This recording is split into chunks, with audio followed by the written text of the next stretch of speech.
Je me tenais devant le palais de justice avec rien d'autre que les vêtements que je portais et une grande enveloppe en papier craft remplie de documents légaux qui disaient que j'avais officiellement tout perdu.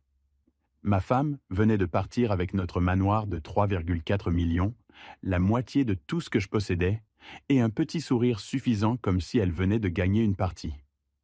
Quand nous avons franchi les lourdes portes vitrées, elle s'est penchée vers moi.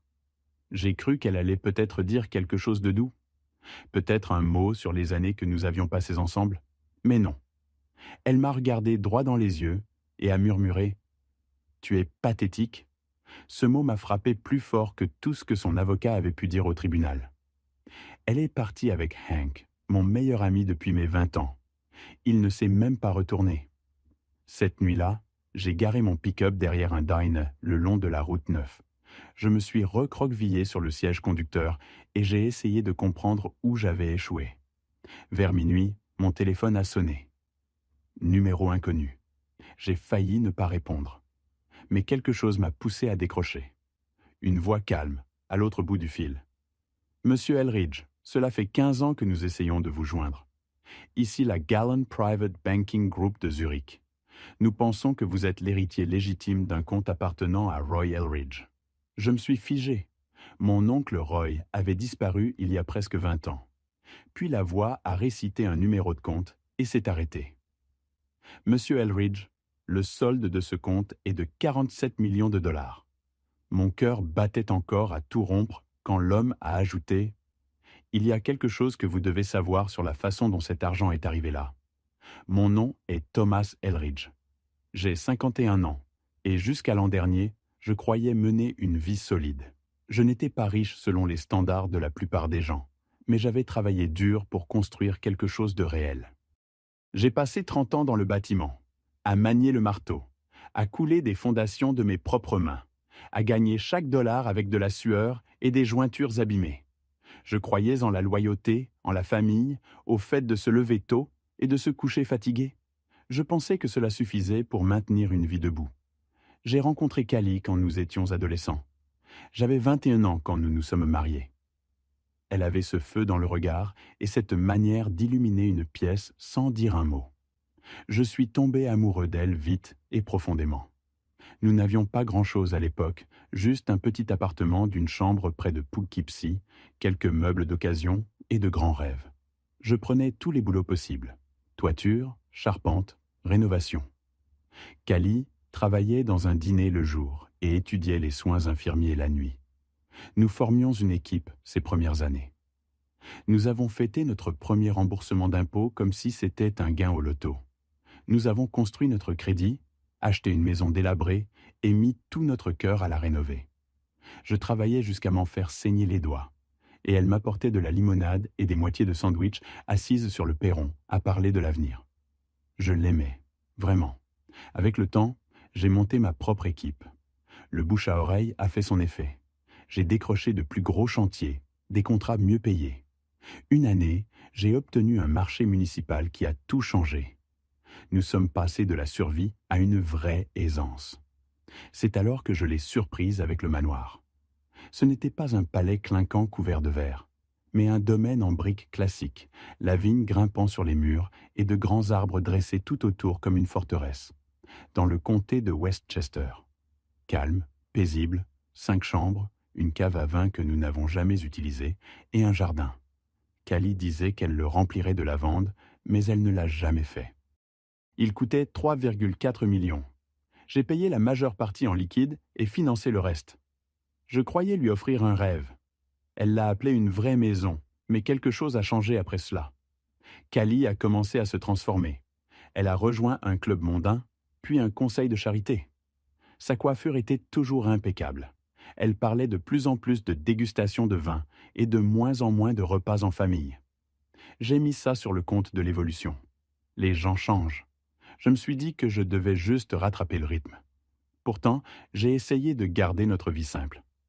Je passais mes week-ends avec ma fille Brandy. Elle a 23 ans aujourd'hui, une fille brillante avec mon entêtement et l'esprit vif de sa mère. Nous regardions des films, promenions les chiens, allions pêcher sur le quai quand c'était possible. Ma mère, Eileen, vit encore dans la maison où j'ai grandi, juste à l'extérieur de Kingston. Chaque dimanche après l'église, j'amenais ma mère au manoir pour dîner, même quand Callie n'en avait pas vraiment envie. Puis, il y avait Hank. Il était plus qu'un ami. Nous avions tout traversé ensemble. Nous avions construit des terrasses, chassé le cerf, déménagé des meubles et bu de la bière sous les étoiles. Quand mon père est décédé, c'est Hank qui a tenu la main de ma mère à l'enterrement, quand moi, je n'arrivais pas à trouver les mots. Je lui faisais plus confiance qu'à mon propre frère. J'aurais pris une balle pour lui. Je n'ai rien vu venir. Peut-être que je ne voulais pas voir. Callie et Hank ont commencé à passer plus de temps ensemble. Des événements caritatifs, des réunions tard le soir. Elle disait que j'étais trop fatigué, que je travaillais toujours. Je ne me disputais pas. Je continuais, pensant que si je travaillais plus dur, elle verrait à quel point je l'aimais encore. Mais la distance entre nous grandissait. Nous avons cessé de parler de choses réelles. Elle dormait dans la chambre d'amis plus souvent que dans la nôtre. Je restais allongé, les yeux fixés au plafond, me demandant comment nous avions pu nous éloigner autant de ces jours sur le perron, à manger des sandwichs. Je repensais souvent à quelque chose que mon oncle Roy m'avait dit quand j'avais 17 ans. Il était l'original de la famille. Il roulait en Bentley, portait des boutons de manchette à Thanksgiving. Un jour, il m'a regardé droit dans les yeux et m'a dit « Tommy, ne crois jamais qu'un toit signifie la sécurité. Parfois, il ne fait que t'empêcher de voir la vérité s'effondrer sur ta tête. » Je n'avais pas compris à l'époque. Maintenant, oui. L'effondrement réel n'a pas été un moment précis. C'était une lente érosion. La confiance s'usait comme la pierre dans une rivière. Je continuais à espérer qu'elle ferait demi-tour, qu'on trouverait un moyen de réparer les choses. Mais elle était déjà partie, émotionnellement, mentalement, spirituellement. Tout ce qui restait, c'était les papiers. Et même là, je n'imaginais pas qu'elle irait aussi loin. Je n'ai pas vu l'orage arriver avant qu'il ne frappe de plein fouet. C'était un jeudi. Je m'en souviens clairement parce que je rentrais toujours tôt le jeudi. Je travaillais sur un chantier à Syracuse, une grande extension de terrasse en cèdre sur mesure. J'ai terminé plus tôt que prévu, conduit directement chez nous, les bottes couvertes de boue séchée, le dos douloureux, prêt à surprendre Callie avec ses cannolis préférés de ce restaurant italien qu'elle aimait à White Plains. J'avais cette idée stupide que peut-être nous pourrions nous asseoir dehors ensemble, parler comme avant, retrouver une petite étincelle à laquelle s'accrocher. Quand je suis entré dans l'allée, j'ai remarqué le pick-up de Hank garé près du garage. Rien d'étrange à ça. Il passait parfois, m'aidait pour quelques réparations, laissait du gibier après une partie de chasse. Mais quelque chose sonnait faux. La maison était trop silencieuse, l'air trop immobile. Je suis entré par l'arrière, j'ai traversé la cuisine et j'ai entendu un son, un rire, doux, étouffé, venant de l'étage.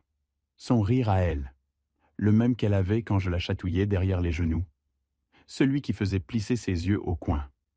Mais cette fois, il n'était pas pour moi. Je ne me suis pas précipité en haut. Je n'ai pas crié. Je ne voulais pas croire ce que mon instinct hurlait déjà. Je suis monté lentement, chaque marche plus lourde que la précédente. Arrivé devant la porte de la chambre, j'ai entendu la voix de Hank, puis la sienne encore. J'ai ouvert la porte. Ils étaient là. Ma femme, mon meilleur ami. Aucune honte, aucune panique. Juste ce silence particulier qui suit quand deux personnes savent qu'elles ont été prises, mais qu'elles ne se soucient pas assez d'expliquer. Hank s'est empressé d'enfiler sa chemise. Callie n'a pas bougé. Elle est restée assise au bord du lit, m'a regardé. Son visage n'a pas changé. Pas une once de culpabilité. Elle a croisé les jambes, a remis ses cheveux en place et a dit d'une voix plus calme que jamais « Tu es en avance ». Hank a essayé de dire quelque chose. Je ne me souviens pas des mots. Quelque chose de creux, de faible. Je n'écoutais pas. Je me suis retourné et je suis sorti. Je n'ai pas crié. Je n'ai pas frappé le mur. Je suis descendu au garage, je me suis assis sur une pile de contreplaqué et j'ai fixé le sol pendant ce qui m'a semblé être une heure. Tout ce qui s'était accumulé au cours des dernières années prenait soudain un sens. Les soirées tardives, les faux sourires, la façon dont elle s'était éloignée de ma fille, de ma mère, de moi. Cette nuit-là, j'ai dormi dans la chambre d'amis. Les cannolis sont restés dans leur boîte, posés sur le comptoir. Le lendemain matin, ils étaient à la poubelle et Callie avait déposé une demande de divorce. Pas de dispute, pas de supplication, pas de faux-semblants. Elle en avait fini et elle voulait ce qu'elle pensait être à elle, la moitié. Plus que la moitié, si elle pouvait l'obtenir. J'ai essayé de rester civil. Je lui ai dit que nous pouvions régler ça calmement. Elle a ri et a dit « Toi, tu es le bâtisseur, pas la tête. Laisse le tribunal décider. » Elle avait engagé l'un des avocats en divorce les plus chers de l'État, un homme froid et affûté nommé Donovan. Costume impeccable, dents blanches, des yeux de requin. Il a déchiré ma réputation au tribunal. Il a affirmé que j'étais émotionnellement instable, que j'avais un tempérament violent. Il a tordu la vérité jusqu'à ce qu'elle ne ressemble plus du tout à notre vie. Ils m'ont peint comme un bourreau de travail autoritaire qui négligeait sa femme. Ils ont sorti des textos de leur contexte, convoqué 2 anciens sous-traitants qui m'avaient poursuivi en justice pour un litige de paiement des années auparavant. Ils ont même obtenu mes relevés financiers d'une année difficile pendant la récession pour suggérer que je cachais des actifs. Je restais là, coincé dans un costume trop serré au cou, à regarder ma vie se faire déchiqueter devant des inconnus. Callie n'a pas pleuré, pas une seule fois. Elle portait une robe noire, les cheveux relevés, les jambes croisées comme si elle assistait à un défilé de mode plutôt qu'à un procès. Quand Brandy a témoigné, essayant de parler pour moi, essayant de dire que sa mère avait changé, Callie n'a même pas posé les yeux sur elle. Après 9 longs mois d'audience et de bataille juridique, le juge a rendu son verdict. Le manoir était à elle. La plupart de nos économies, à elle. Le contre-traite, partagé. Mes outils, mon camion et le petit appartement vide que j'avais loué juste pour avoir un toit au-dessus de la tête. Voilà ce qu'il me restait. Je n'ai pas été surpris par la décision. Ce qui m'a surpris, c'est à quel point je me sentais vide quand elle est tombée. Pas en colère, pas triste, juste engourdi, comme si j'avais regardé l'histoire de quelqu'un d'autre se dérouler, et que je n'étais qu'un figurant en arrière-plan. Devant le palais de justice, je me suis tenu seul. Hank n'était nulle part. J'imaginais qu'il était déjà dans le manoir, aidant Callie à fêter ça. Peut-être à verser du champagne dans les verres en cristal que j'avais déballés le jour de notre emménagement. Callie est passée devant moi avec son avocat à ses côtés. Elle m'a regardé une seule fois, sans émotion, sans hésitation. Elle s'est penchée et l'a chuchoté. « Tu es pathétique. » Puis elle s'est retournée et elle est partie. Je ne l'ai pas suivie. Je n'ai pas dit un mot. Je suis allé jusqu'au parking, j'ai grimpé dans mon camion et je suis resté assis derrière le volant, les mains encore tremblantes. J'avais perdu ma femme, mon meilleur ami, ma maison et l'avenir que j'avais mis 30 ans à construire. Mais cette nuit-là, tout allait changer. Je ne pouvais pas affronter les murs blancs et l'air rassis de cet appartement loué. Au lieu de ça, j'ai pris la route vers le nord. Je n'avais pas de plan, juste le besoin de fuir la ville, de fuir tout ce qui me rappelait ce que j'avais perdu. Vers 22 heures, je me suis arrêté sur le parking d'un dîner le long de la route 9. J'ai coupé le moteur et je me suis laissé aller contre le dossier. Le téléphone a sonné, numéro inconnu. Je l'ai laissé sonner 2 fois avant de décrocher.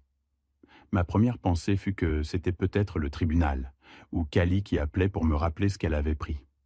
J'ai failli raccrocher. Un homme, avec un accent européen calme, a demandé « Est-ce que je parle à Thomas Elridge ?» J'ai hésité. Qui le demande ? Ici, Simon Keller, de la Galen Private Banking Group, Zurich. Nous essayons de vous joindre depuis plusieurs années. Êtes-vous le neveu de Roy Elridge ? Mon oncle Roy ne m'était pas revenu en mémoire depuis longtemps. C'était le frère aîné de mon père, l'original dans une famille de charpentiers et de fermiers. Il portait des costumes chers, fumait des cigares cubains et avait cette allure comme s'il savait quelque chose que nous ignorions tous. Il passait de temps en temps, tous les quelques années, me glissait des billets de $100 pour mon anniversaire, puis disparaissait à nouveau. On ne l'avait plus revu depuis que j'avais une 20aine d'années. La rumeur disait qu'il était parti en Europe, avait fait fortune, puis s'était volatilisé. J'ai dégluti. Oui, Roy était mon oncle. Pourquoi ? L'homme a poursuivi. « Monsieur Elridge, vous êtes le seul bénéficiaire inscrit d'un compte dormant. Nous sommes tenus de vous contacter avant sa liquidation automatique. Le compte n'a pas été touché depuis 15 ans. Votre oncle a laissé des instructions précises. Les fonds ne devaient être libérés qu'une fois une certaine condition légale remplie. Quelle condition ? Attendre que vous ne soyez plus légalement lié par un certificat de mariage. Ces mots m'ont frappé comme un coup d'air glacé. Je me suis redressé. De quels fonds parlons-nous ? Il y eut une pause. Le compte contient 47 889 421,77 $, selon l'état de ce soir. Je n'ai pas parlé. Je ne pouvais pas. Mes mains se sont mises à trembler. J'ai baissé les yeux vers le tableau de bord, comme si les chiffres pouvaient s'afficher pour confirmer ce que je venais d'entendre. L'homme a demandé si j'étais toujours en ligne. Oui, à peine, ai-je répondu. Il a expliqué que mon oncle avait transféré une série d'investissements hors registre, actions privées et obligations bancaires anciennes, dans ce compte sur une période de 10 ans avant de disparaître du monde financier. L'argent avait grossi lentement, régulièrement, à l'abri dans un coffre protégé par le silence et par des montages juridiques. J'ai demandé pourquoi on ne m'avait pas contacté plus tôt. Votre oncle était méticuleux. Il ne faisait pas confiance à votre épouse. Ces mots, pas les miens.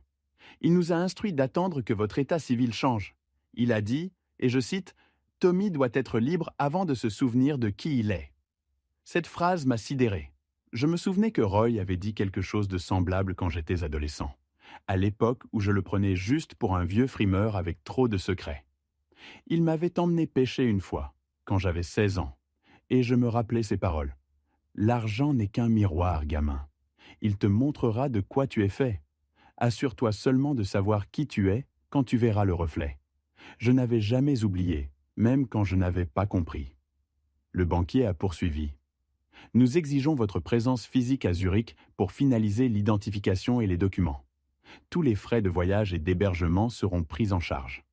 Les fonds peuvent être transférés où vous le souhaitez. » Je n'ai pas dit oui immédiatement. Je lui ai répondu que j'avais besoin de temps. Il a compris et m'a donné un numéro de contact direct.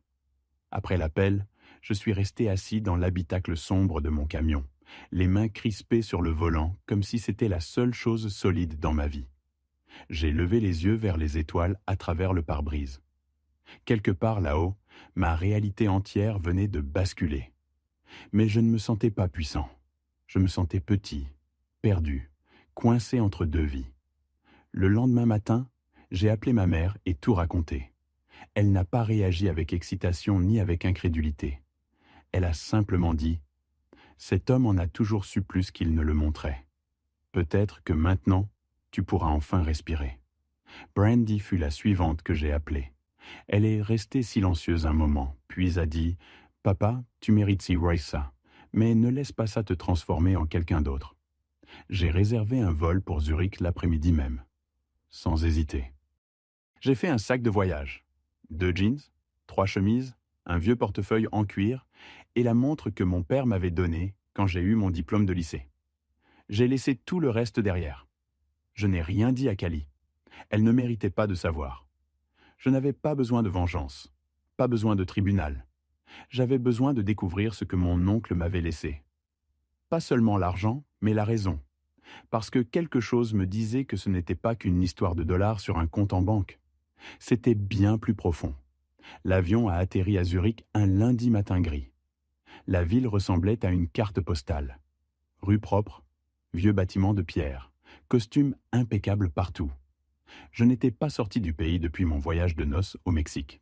Et voilà que je traversais un aéroport suisse avec une invitation bancaire dans la poche de mon manteau. Un chauffeur m'attendait à l'arrivée. Mercedes noire. Il tenait une pancarte avec mon nom et m'a salué d'une poignée de main ferme et d'un signe de tête poli. Pas de bavardage. Il m'a conduit droit au cœur de la ville et jusqu'à une colline surplombant le lac de Zurich. La voiture s'est arrêtée devant un bâtiment de pierre avec de hautes grilles de fer et des lettres dorées gravées dans l'arche. Galen Private Banking Group. À l'intérieur, tout sentait le cuir et le cirage frais. On m'a escorté le long d'un couloir jusqu'à un bureau privé qui ressemblait plus à une bibliothèque. Étagères en acajou, un globe massif et une vue sur le lac capable d'apaiser une âme. Un homme d'une soixantaine d'années s'est avancé avec un sourire chaleureux.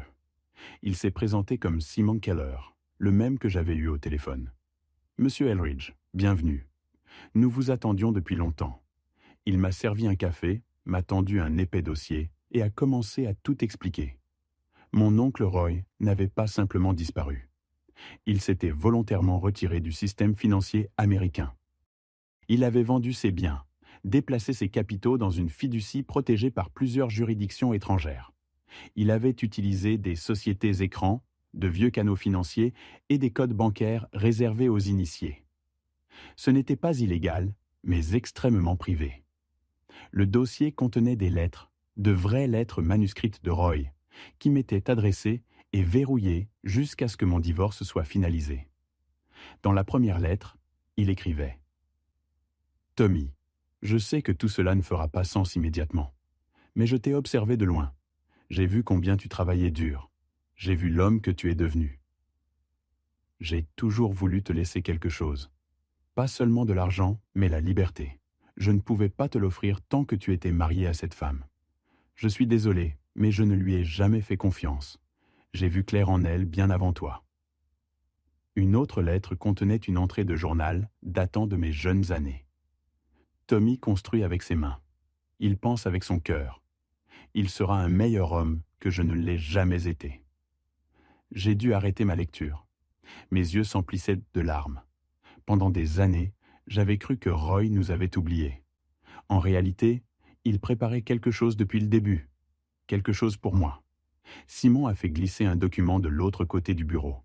Il autorisait le transfert complet des fonds sur n'importe quel compte que je choisirais. Il m'a expliqué les actifs totaux, actions, avoirs en or, et une villa privée dans le sud de la France qui m'appartenait également, techniquement. Mes mains tremblaient en signant. D'un seul geste, ma vie avait changé à nouveau. Mais ce n'était pas seulement une question d'argent. C'était une question de ce qui allait suivre. Le vol-retour était différent. Je n'étais plus le même homme que celui qui était parti. L'amertume du divorce n'avait pas disparu, mais quelque chose en moi s'était déplacé. Je me sentais à nouveau ancré. Pas parce que j'avais des millions, mais parce que j'avais enfin compris que je n'avais pas tout perdu. J'avais simplement été ramené à l'essentiel, à qui j'étais vraiment. Le premier appel que j'ai passé en atterrissant a été pour Brandy. Je lui ai tout raconté. Elle n'a rien demandé. Elle a seulement dit « Est-ce que ça veut dire que tu rentres à la maison ?» J'ai répondu oui. Mais maison, ce ne serait pas cet appartement vide et sûrement pas le manoir où mon ex-femme vivait désormais avec mon ex-meilleur ami. J'ai acheté une maison de ranch près de Nashville. Avec des terres ouvertes, un porche qui faisait tout le tour et assez d'espace pour que Brandy vienne quand elle voulait. Je l'ai retapé moi-même, posé les fenêtres, installé le parquet, construit la terrasse. Chaque clou, je l'ai planté avec un but précis. Une semaine plus tard, Callie l'a appris. Elle a appelé. J'ai laissé sonner. Elle a rappelé. Cette fois, j'ai décroché. « Tom, dit-elle d'une voix plus douce que je ne l'avais entendue depuis des années. J'ai fait une erreur. Je ne t'ai jamais cessé d'aimer. J'étais en colère, perdu. On pourrait essayer à nouveau. » Je l'ai laissé parler. Puis j'ai répondu « Tu ne m'aimais pas quand j'avais tout. Tu aimais ce que je t'apportais. Maintenant tu veux revenir parce que je vaux plus sur le papier. Je ne suis plus l'homme que tu as quitté. » Elle a commencé à pleurer. J'ai attendu.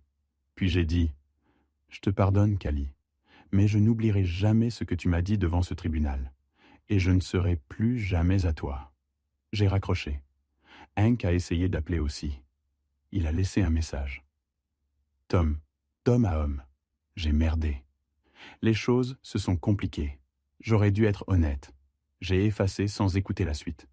Je n'avais pas besoin d'excuses, pas besoin de vengeance. J'avais besoin de paix, et je l'ai trouvé. Le dernier cadeau que mon oncle m'a laissé n'était pas en francs suisses ni en titre de propriété. C'était la vérité. Il voyait ce que je ne pouvais pas voir. Il m'a donné les moyens de reconstruire. Pas seulement une maison ou un compte en banque, mais une vie qui m'appartenait de nouveau.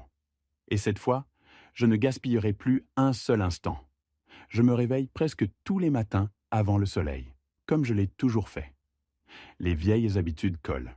Mais maintenant, Au lieu de filer dehors en bottes de travail avec un thermos de café noir, je m'assois sur le porche de ma nouvelle maison et j'écoute le silence. La maison n'a rien d'extravagant. C'est un ranch avec une longue allée de gravier, un vieux chêne devant et une balançoire grinçante que j'ai construite de mes propres mains. Je n'ai pas besoin de sols en marbre ni de lustres valant des millions. J'ai juste besoin d'honnêteté, de paix et de ce genre de silence qui vient sans culpabilité ni honte. Brandy vient souvent. Elle apporte sa guitare, s'assoit au bord du porche et gratte des accords pendant que je grille des steaks ou que je bois un café. Elle me raconte sa vie, ses projets, ses idées d'ouvrir un petit café. Je lui ai proposé l'argent pour démarrer, mais elle a insisté pour le gagner elle-même. C'est comme ça que je sais qu'elle y arrivera. Elle a du feu, mais il est stable. Je vois le meilleur de nous deux en elle, ma ténacité et la concentration de sa mère. J'espère seulement qu'elle saura aimer mieux que nous. Ma mère, Eileen, vit toujours dans la maison où j'ai grandi. Elle refuse de déménager, même si je lui ai proposé de lui acheter un nouveau logement. Elle dit « J'ai tout ce dont j'ai besoin ici. Je comprends maintenant. Tu n'as pas toujours besoin de changer pour avancer. Parfois, rester immobile au bon endroit suffit. Callie n'a jamais rappelé. Hank n'a jamais franchi ma porte. La vie qu'ils ont choisie est la leur à porter. Je ne leur souhaite pas de souffrance, mais je ne porte plus aucun poids de leur histoire sur mon dos. Ces derniers mois, j'ai appris à apprécier l'immobilité. J'ai acheté un chien, un berger croisé nommé Boone. Il me suit partout. J'ai rejoint un groupe local de vétérans, même si je n'ai jamais servi, juste pour être bénévole et donner un coup de main.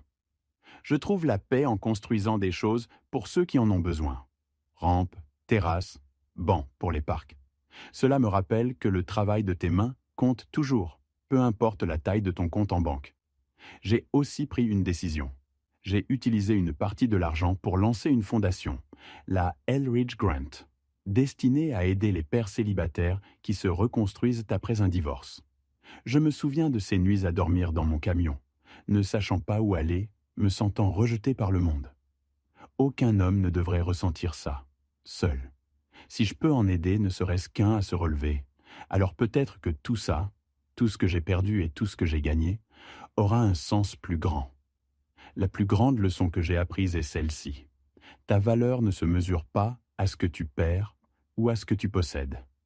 Elle se mesure à ce que tu peux reconstruire quand tout a été enlevé.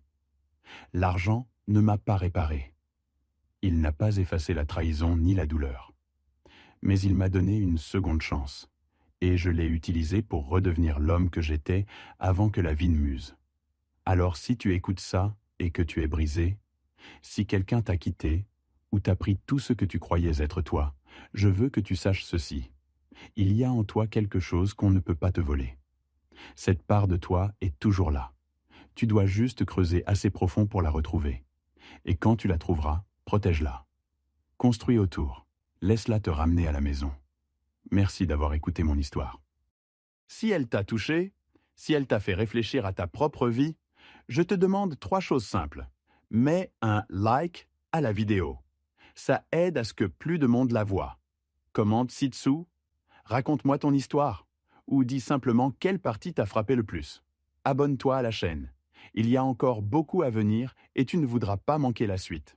Ceci n'est pas la fin de mon histoire. C'est juste le début de quelque chose de meilleur.